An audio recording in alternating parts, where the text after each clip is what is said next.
Lang nemu kita nih. Enak apa piye? Akeh. Enten jane tapi Wis terhapus apa piye kok atimu? mboten. Nggih nek garapane wayangan nggih. Binjing nek kula napa gadah bojo dalan Bismillah. Ora saiki kowe kok jujur pengen duwe bojo dalang. Nggih lek ndelok napa budhuwi kalih jenengan niku lho, kula niku remen napa Pak Yok kalih Bu Kesi, nggih to langgeng. Terus Pak Langko kalih budhuwi langgeng ngoten lho Pak. Sik to Dadi nek alesane. pamane dalang terus mari ngono sing nyindeni bojone dhewe nendah ya ayeme ngoten lho Pak. Kan cita-cita.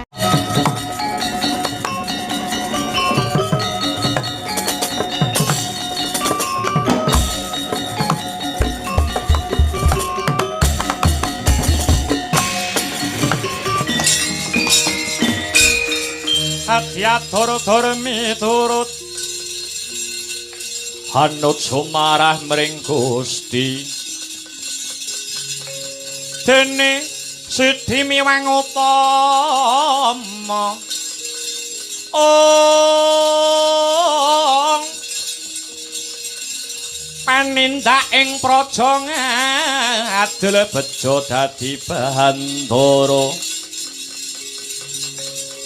Arina rapan mring pro abdi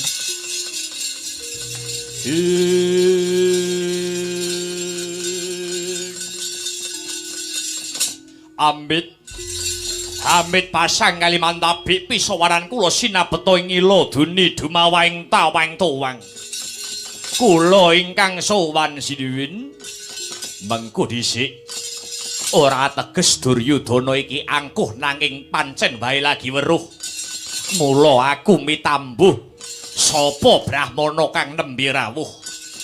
Nderek tepang gladiwanuh kula pandhita kleyang kabur kanginan kemul mega akekudung langit. Dene peparap kula nuwun inggih menika Begawan Wisamuka. Begawan Wisamuka nuwun inggih sinuwun. Duwe perlu apa? Dene Begawan Wisamuka lumarap madhep marang panjenengan ingsun. Nyuwun sewu dhewe sinuwun. Bares kures bloko suta blak kutang terus terang. Ing ripalenggan sak mangke kula nembe anglampahi tapa ngrame bebantu sinten mawon ingkang betahaken bantuanipun Begawan Wisamuka. Lah banjur karepmu kepriye Begawan Wisamuka? Makaten mugi kawuningan sekedhap malih dewa badhe anurunaken kanugrahan ingkang winastan Wahyu Trimanggala. Wahyu Trimanggala nggih. Wahyu Trimanggala kala wau kaperang cacah 3. Setunggal Wahyu Ratu angka 2, Wahyu Kasatriyan angka 3, Wahyu ning kabrahmanan. Menapa paduka sinuwun Duryudana mboten kepengin negari Ngastina mriki saged kecondhokan salah setunggal peranganipun Wahyu Trimanggala kala wau. Supados paduka sinuwun Duryudana saged langkung kuncara hanjayeng bawana anggenipun ngenyam kawibawan dados aratu mapan wonten ing negari Ngastina mriki. Menawi paduka sinuwun Duryudana kepengin kanugrahan Trimanggala cemondhok wonten negari Ngastina, kula pun Begawan Wisamuka ingkang saged mbudidayakaken. Bapa Durna kados pundi Bapa? Punika sae nggih punika sae. Salamining gesang Ngastina mriki dereng nate angsal wujuding kanugrahan. Menawi Wahyu Trimanggala saged ginayuh dening negari Ngastina, tartamtu menika saged andayani kamulyan lan katentreman dumateng ngandika sumrambahing para kawula agung ing negari Ngastina. Bapa Durna nggih. Begawan Wisamuka. Lah banjur kanthi srana kepriye panjenenganmu bakal bantu negara Ngastina supaya bisa ngantukake wujuding kanugrahan Wahyu Trimanggala Begawan Wisamuka. Wonten paribasan Jer Basuki mawa beya kelakone Panjangka kedah mawi pangurbanan. Lirik kepriye panemon Wahyu Trimanggala saged ginayuh dening negari Ngastina nanging kedah wonten tumbale sinuwun. Tumbale sapa panemon? Tumbale mboten wonten sanes kejawi namung tiyang ingkang sampun kakean umur. Pendhita ing pertapan Kendari Sada. Nuwun inggih pun Anoman utawi Senggana sinuwun. Cekak aosipun Anoman kudu dipateni.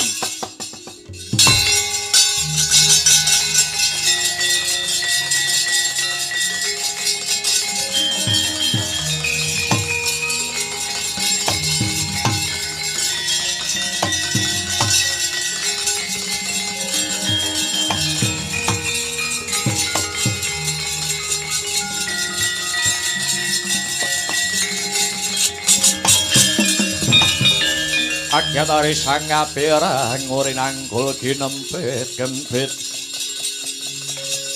dosang retnaning bawana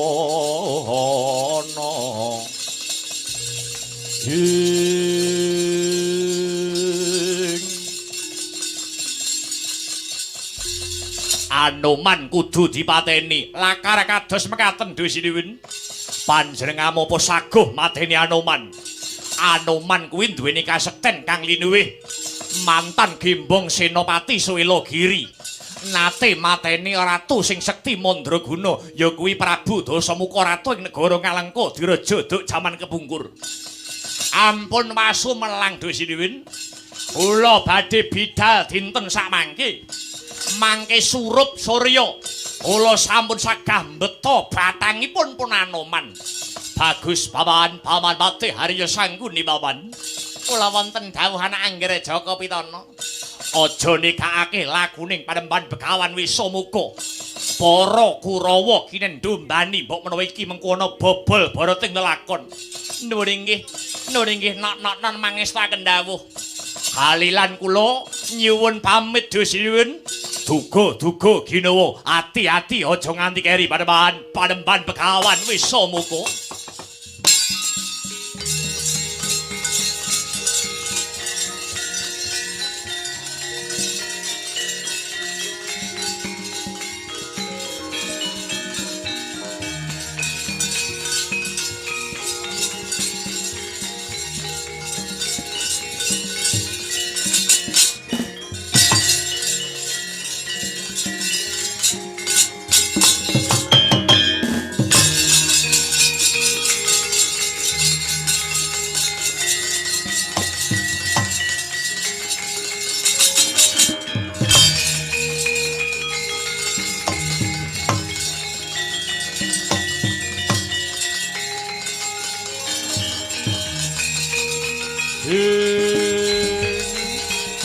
Waduh, Kanjeng Rama Prabu.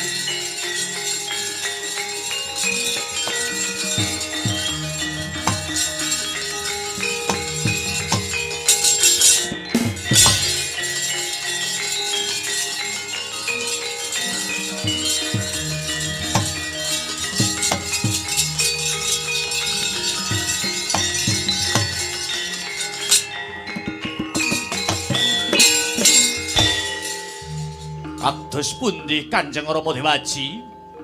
Anggen jengandika sampun wawan pangandikan kalian Yayi Banowati. Nger, anak Prabu. Bejo kemayangan boten kados paduka anak Anggara Jaka Pitana. Kok jengandika Kanjeng Rama ngendika ingkang kados mekaten? Maknanipun kados pundi Duh Kanjeng Rama?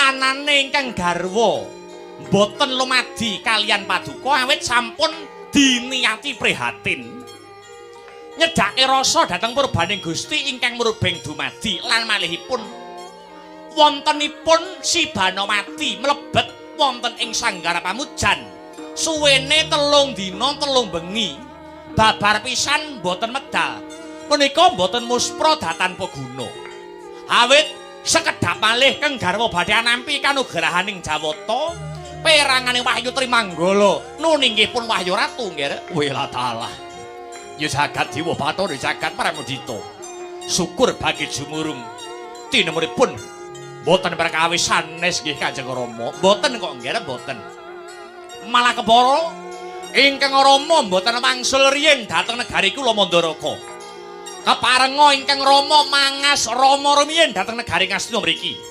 Salyapati mboten pati-pati badhe bali menawi Wahyu Ratu dereng tumurun dhateng Banawati. Gandanya Sekar Gadung.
Oi!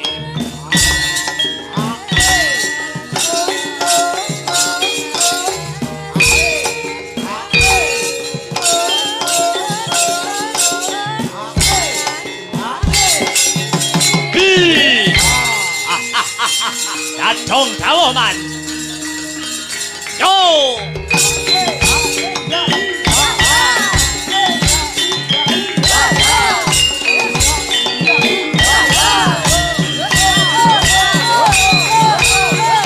Hey, hey!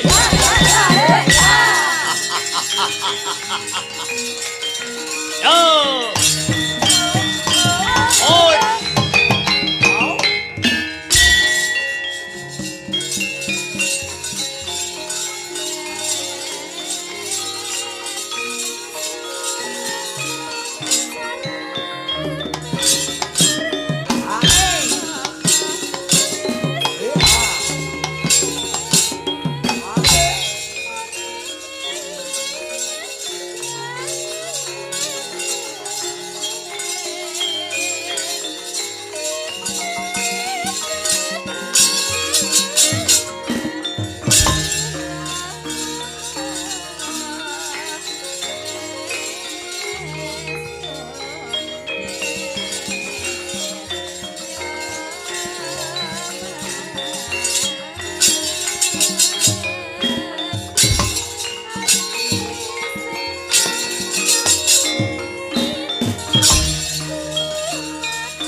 Tumawur mangawur wurahan pangarane ngajurit gong maguru gongso tata kaya butula wara pangri ing turangga hesti miwang dwaja kang kagiter rakata ingkang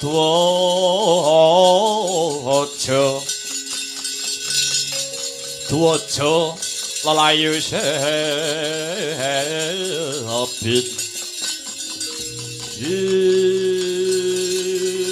mut latala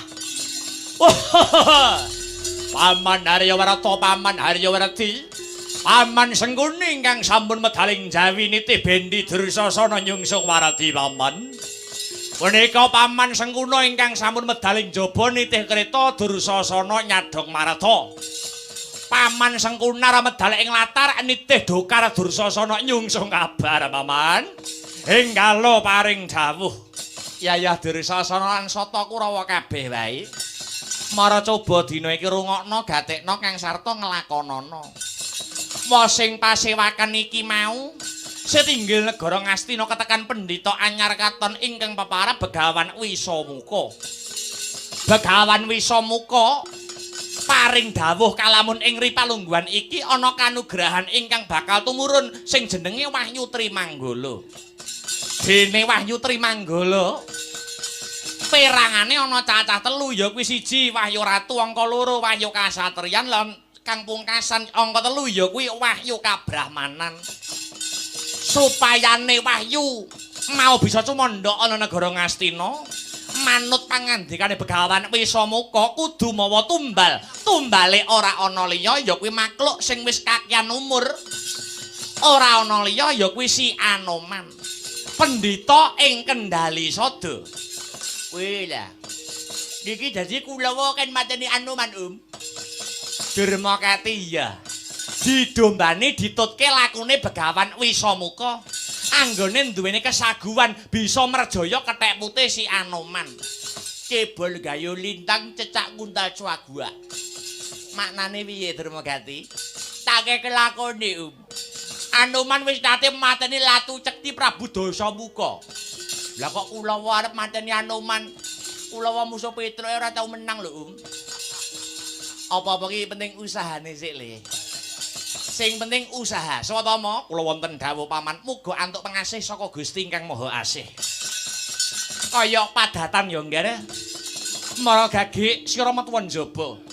Pisan dandan kaping pindho mlumpuk kaping telu kabudalake amit madal pasilandho paman. Aja kaya bocah cilik sing dadi lakumu Bambang Salama. Umreh kang bala lumares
sumanduleng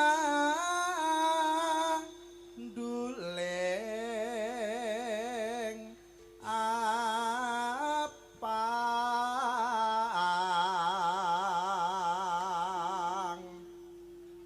yen mabur ing wanci bengi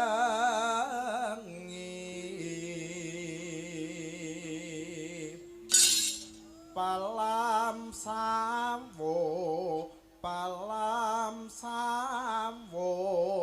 kamrampoken ing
citra sinden jumeneng ditarik dangdut monggo kanca-kanca maradika ing rasa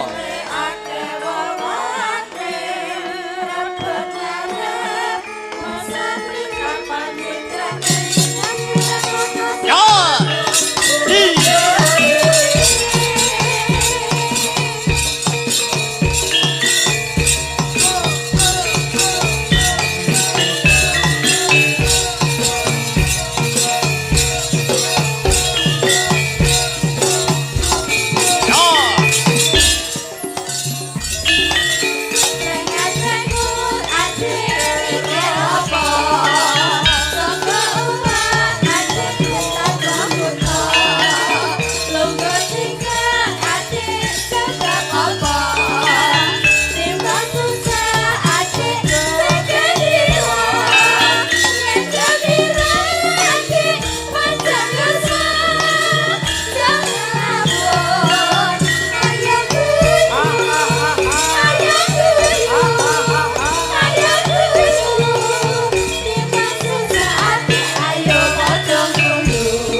Subhanallah walhamdulillah wala ilaha illallah Allahu akbar walillahil hamd. Nduk anakku sing banget ndak tresnani, anakku sing setinik-tinik, nduk anakku limbuk. Ana dawuhmu apa, Biyung? Nimbali karo anakmu aku nganggo leren dinggo unjal ambekan sawetara ya nok mangkono ya mak. Luwih dhisik ing ratri iki utawa ing bengi iki ayo anakku limbuk tak gandeng tanganmu sing tengen. Bareng-bareng bengi iki ngunjukake rasa puja lan puji syukur kunjuk marang ngersaning Gusti ingkang merebeng dumadi Allah Subhanahu wa taala Tuhan yang Maha Esa Hyang Widi Wasana. Ngono ya, Mak. Sebab apa? Sebab bengi iki awake dhewe aku Kang Sarta anakku limbuk sak rombongan. Iya. Bengi iki isih pinaringan ya kuwi kesehatan. Oh ngono. Kang Sarta kenikmatan saka Gusti Allah Subhanahu wa taala, kenikmatane wujude nikmat sehat, nikmat sempat, nikmat iman. Saengga ing bengi iki aku Kang Sarta anakku limbuk sak rombongan bengi iki bisa manunggal ingkang sarta tetunggalan ana ing adicara pahargyan bengi iki no. Wah iya. Iya ya Mak, iya mangestokake dawuh. Yung piye? Bengi iki mengeti adicara apa bengi iki dalam rangkaian adicara apa? Iki ngene ya, Nak. Iki wis dadi agenda rutin tiap tahun, ngono. Lah banjur adicarane apa, Mak? Adicarane ya kuwi tidak lain dan tidak bukan. Ya kuwi nyadranan utawa sedekah bumi sing kaprahe disebut dening bersih desa. Oh, bersih desa. Ya kuwi ucapan dan ungkapan rasa syukure para warga masyarakat ana ing Kukuban Desa Gandri, Kecamatane Pangkur, Kadipatene Ngawi. Nyukuri kenikmatan peparing saka pangeran sing wis dilimpahne ana ing warga masyarakat Gandri, Desa Gandri. Wujud syukure warga masyarakat Gandri dibentuk dalam bingkean agenda rutin tiap tahun ya kuwi wujuding bersih desa utawa nyadranan kaya kang kagelar ana ing bengi iki. Wah, ngono ya, Mak. Pancen bener kaya mangkono. Iya, Mak, iya ngestokake dawuh. Mula awake dhewe ora ana tembung sing luwih indah kang kudu diucapake kejaba mung ngaturake panuwun ya, Mak. Ngaturake panuwun ingkang tanpa pepindhan terima kasih yang sangat banyak. Ngono ya, Mak. Ngaturake panuwun ingkang tanpa pepindhan. Iya. Kunjuk marang sapa, Mak? Ngaturake panuwun ingkang tanpa pepindhan inggih menika kunjuk dumateng pepundhen kula. Ingkang sampun kula anggep kadidene bapak kula piyambak, Bapak kepala desa ana ing Desa Gandri, Kecamatan Pangkur, Kabupaten Ngawi kene nok. Ngono ya, Mak. Asmane yuwi panjenengane ingkang winengku kinurmatan Bapak Supriyanto. Bapak Supriyanto. Bapak Supriyanto selaku ingkang ya kuwi nyepeng kendho kencenging prenatan ana ing Desa Gandri kene. Iya. Uga ngaturake panuwun ingkang tanpa pepindhan kunjuk untuk ya kuwi perangkating desa. Ya. Kabeh panitia wayangan, sing ora bisa ndak sebutake siji mbaka siji. Iya.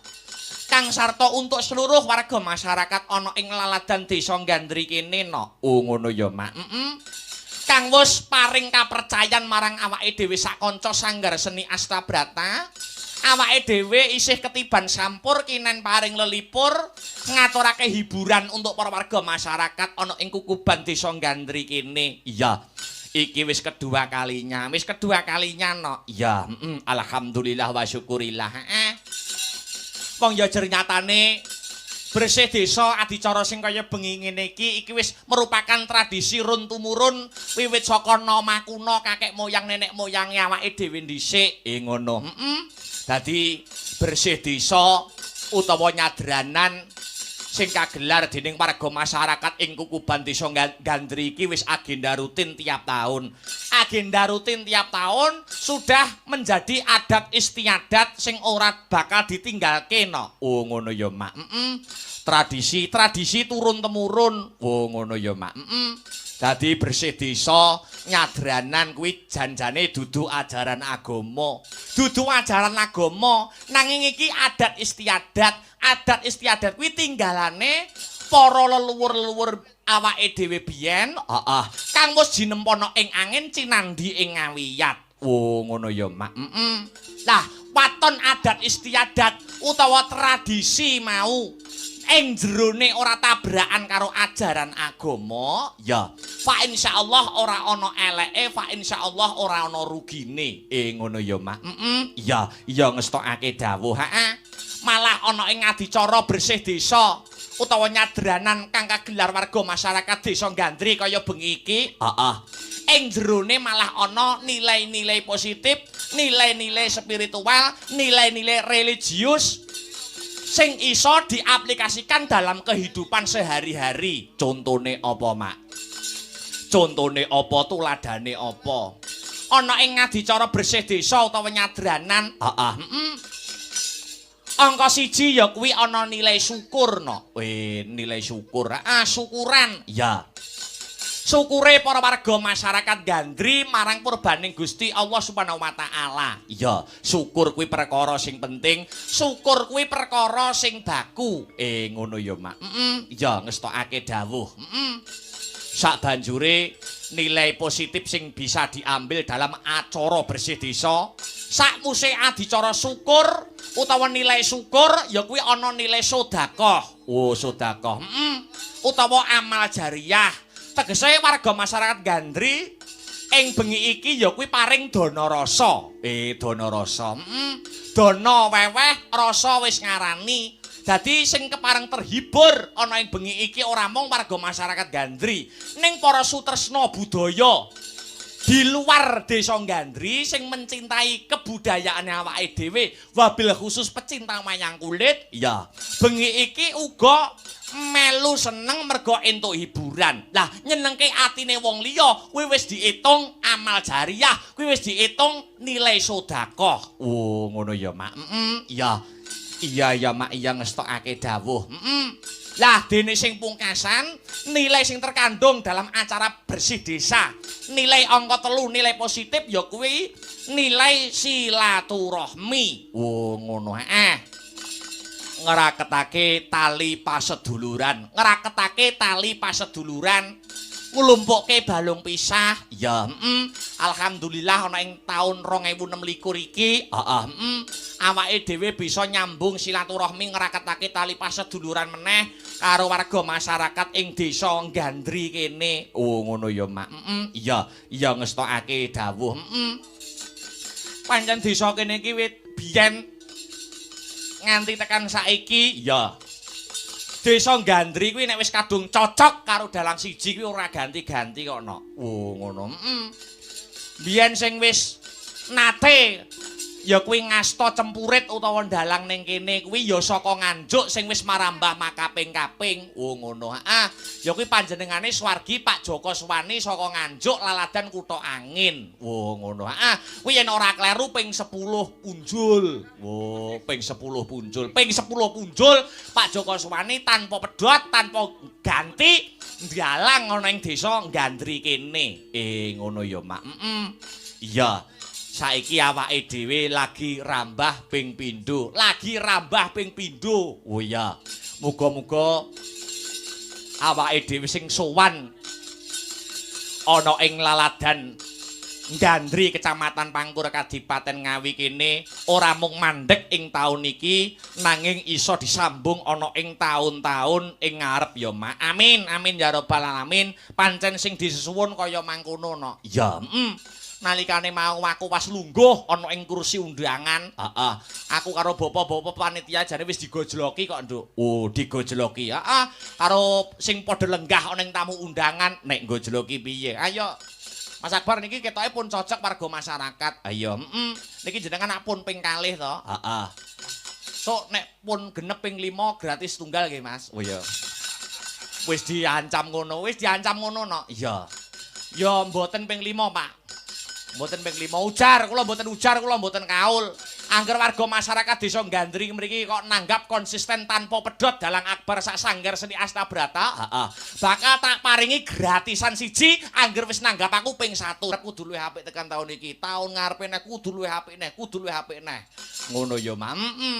Kuwi jenenge visioner. Oh ya, kaya taun winginane, heeh, taun pertama awake dhewe sowan ning kene. Kuwi kok kena nggo pelajaran. Iya. Panggonane rada rumpek. Heeh. Satemah taun iki digolekne panggon sing jembar. Kuwi luwih apik, kuwi luwih jos. Ya, Terus kae panggung wayang gamelane kae yo nganggo sewan kene, ngawi kene. Heeh. Ora iso jangkepan, ora iso komplitan. Ora iso komplitan iki yo nganggo wayang gamelane dhewe. Iya. Kuwi ya wis kemajuan. Tahun lalu kuwi panggunge dalang karo pengrawit iki padha ndek enek trape. Aku ya ora apa-apa. Ya. Ning taun iki wis enek trape kuwi alhamdulillah. Ya. Ning taun ngarep kudu iso luwih apik tekan taun iki. Oh, ngono Mak. Eman-eman nek ngetokne dhuwit sisan sing apik no. Iya, ngestokke dawuh. Heeh. Nek iso taun ngarep panggunge sing rejing. Oh, ya. Jadi penonton wayang zaman saiki kuwi teko ning lokasi wayangan. Kuwi mesti namate panggung sikno. Kuwi wis tidak bisa dipungkiri arep apik wayangane njoro langit. Ha ya, nek panggunge teng Slengkrah, ya. Wayange kusem, ha ya. Buamlane ra ngalor ra ngidul kuwi panggah elek. Ha iya Mak, ya ngestokke dawuh. Heeh. Dadi penonton arep teko ning wayangan delok gebiyare panggung terop kuwi wis marem dhisik. Mongko penabuh sinden dalang urung munggah. Oh, ngono ya Mak. Wis marem luwih dhisik. Iya Mak, ya ngestokke dawuh. Heeh. Sing baku njurung pandonga, Nak. Muga-muga awake dhewe ora iso matur sing akeh-akeh, mung dongaku kang minangka dadi wakile kanca-kanca sanggar seni Astabrata, dongaku banyu mili kanggo warga masyarakat desa Gandri. Ngono. Kang bengi iki wis kasembadan nganakake adicara bersih desa. Oh, ngresiki desane. Heeh. Sing dresiki ora mung laire ning batine, atine. Ya. Sakinatil kolbi satemah antuk tentreming ati, sumelehing pikir. Wo, ngono ya, Mak. Muga-muga bar adicara bersih desa. Heeh. Desa Gandri dadi desa sing baldatun thayyibatun warupun gofur. Gemah ripah lo jinawi karta-tata turaharja. Murah sandang lawan pangan sinaketok ing kamulyan tinebehna saking bencana alam. Ya, amin ya rabbal alamin. Sing dadi petani muga-muga tak dongakne bar bersih desa panenane saya apik Allahumma. Amin. Sing dadi pegawai muga-muga bar bersih desa tak dongakne munggah sing dadi pangkate Allahumma. Amin. Sing dadi tukang tambal ban muga-muga tak dongane bar bersih desa akeh ban bledos. Oh iya. Oh iso akeh ban bledos. Lah iya no. Oh ya nyambut gawene tambal ban ya. Mergo ban bledos kuwi kok. Lah iya. Nduk, piye? Sadurunge ngaturake tetembangan Kang Maneka Warna? Ya. Kang Sarto ngaturake kadang-kadang bintang tamu mbak-mbak Kang Sarto adik-adik Waranggana. Ya, luwih dhisik dikendhoni ya, Nak. Oh ya, Ya kuwi kanggo salam mukadimah utawa salam pambuka. Oh ngono. Biyo ngarep ngaturake apa? Ana pamundutan saka ngisor panggung kuwi mau didhisikke ya kuwi aja lamis. Oh, aja lamis. Karben dibawani dhisik karo Mas Heru Linanta. Ngono ya, Mak. Mangko gek ditembangke sing kepareng nyekar karben Dik Sinta Widya Palupi. Ngono. Iya, aja lamis. Ya ngestokake dawuh. Monggo Mas Heru menawi sampun samapta ing gati sawiga ing diri dipun sarirani Mas. Bawane aja lamis. Monggo Mas. Yen kowe nang lalewa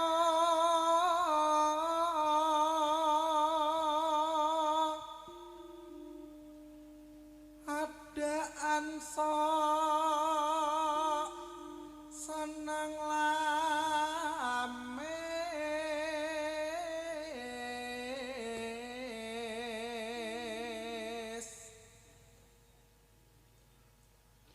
becek alu wong prasaja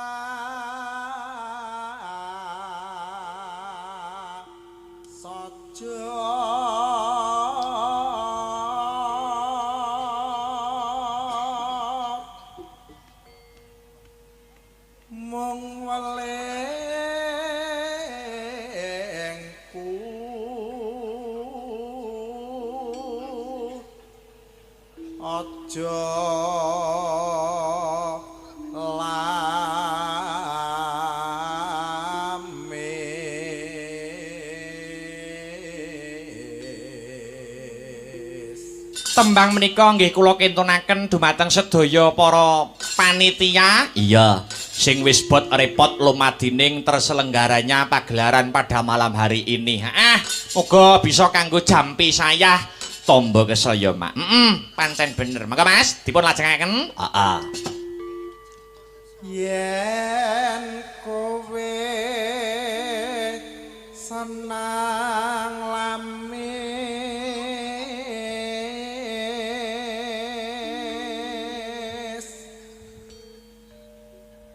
gampang kena ing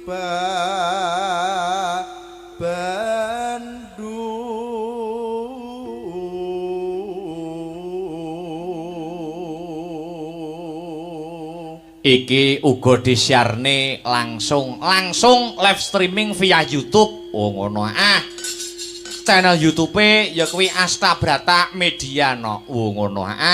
Dadi iki sing ndongake warga masyarakat Desa Gandri ora mung warga masyarakat, para penonton, para pamirsa sing rawuh bengi iki. Oh ngono. Nanging seluruh para sutresna budaya wabil khusus sutresna Ringgit Purwa uga ndongakne lumantar channel YouTube Astabrata Media. Weh, ngono ya, Mak. Alhamdulillah berkah barokah. Dipun lajengaken, Mas? Ya. tumrap ing sarawungan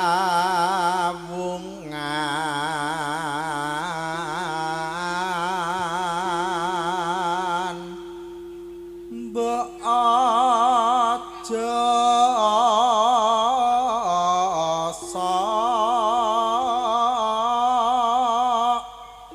senang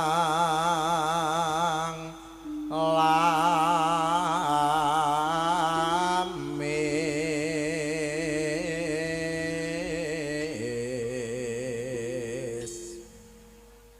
Terus senang lamis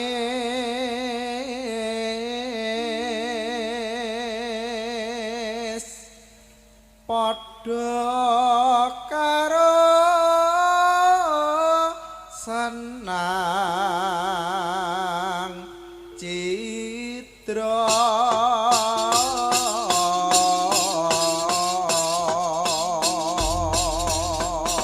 wis katur bawane aja lamis. Oh ngono. Ditibake ya kuwi gawane aja lamis dibukani nganggo bonang arep ben gumyak ya nok. Oh ngono ya, Mak. Iya, ya ngestoke dawuh. Uga diaturake karo para sutresna budaya sing memonitor lumantar channel YouTube Astabrata Media. Ya, sugeng lek-lekan matur nuwun sampun dipun kancani melek kanca-kanca sanggar seni Astabrata. Ngono ya, Mak. Monggo Mas Herman. Oh iya, dipun mangarsani kalian Dik Sinta jumeneng kalian alon-alon. Oh iya, monggo.